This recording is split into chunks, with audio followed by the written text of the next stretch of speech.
Ada satu kisah saat di Madinah ada seseorang yang benci jika ada orang lain yang terlalu menyanjung dan mengagungkan Nabi Muhammad SAW.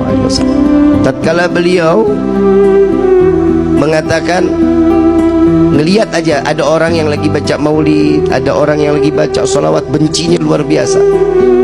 Ada satu orang ahli ibadah dengan cinta yang begitu besar kepada Rasulullah SAW.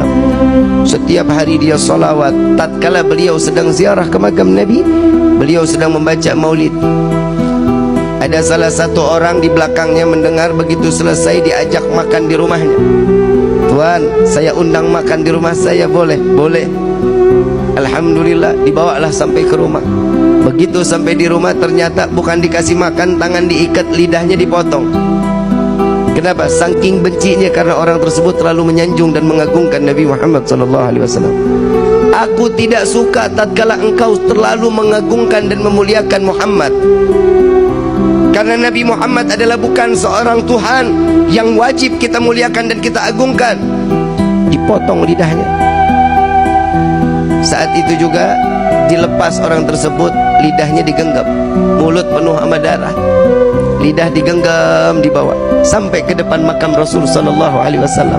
Di dalam hati beliau mengatakan, ya Rasulullah, maafkan saya, bukan saya enggak mau salawat lagi kepadamu, tapi lidah saya saat ini sudah ada di tangan saya. Saya tidak lagi dapat menyanjung dan memuliakanmu dengan lidah yang sempurna.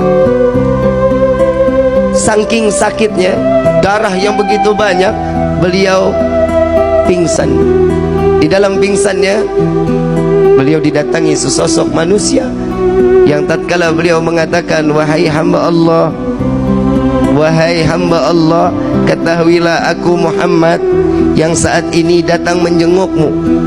Biarkan lidah itu terputus, sekalipun jika engkau tetap mencintaiku, maka Allah akan berdekatan, Allah akan mengizinkan aku dekat denganmu, kata Nabi SAW. Namun si hamba Allah ini mengatakan, ya Rasulullah, tapi aku ingin bersalawat dengan fasihnya, dengan kegembiraan, dengan lisan yang penuh dengan kesempurnaan. Maka lidah tersebut diambil oleh Rasul SAW, dimasukkan ke dalam mulut. Di dalam mimpinya, tatkala terbangun dari tidurnya, lidahnya udah nyambung lagi.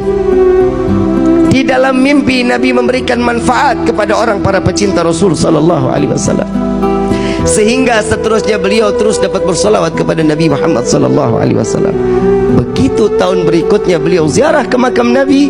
Tatkala beliau datang sedang membaca maulid, ada seorang anak muda yang datang kepadanya, Tuan, saya ingin mengundang makan Tuan.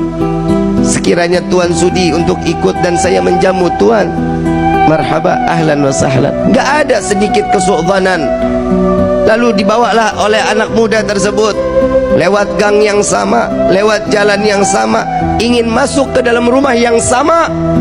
Lalu beliau mengatakan, wahai Tuan, saya pernah masuk ke dalam ini. Dahulu lidah saya dipotong oleh pemilik rumah ini. Apakah engkau juga ingin memotong lidahku, kata orang tersebut. Tidak, wahai hamba Allah, aku mengajakmu untuk mencicipi dari rezeki yang apa ada di saat ini. Beliau masuk ke dalam rumah.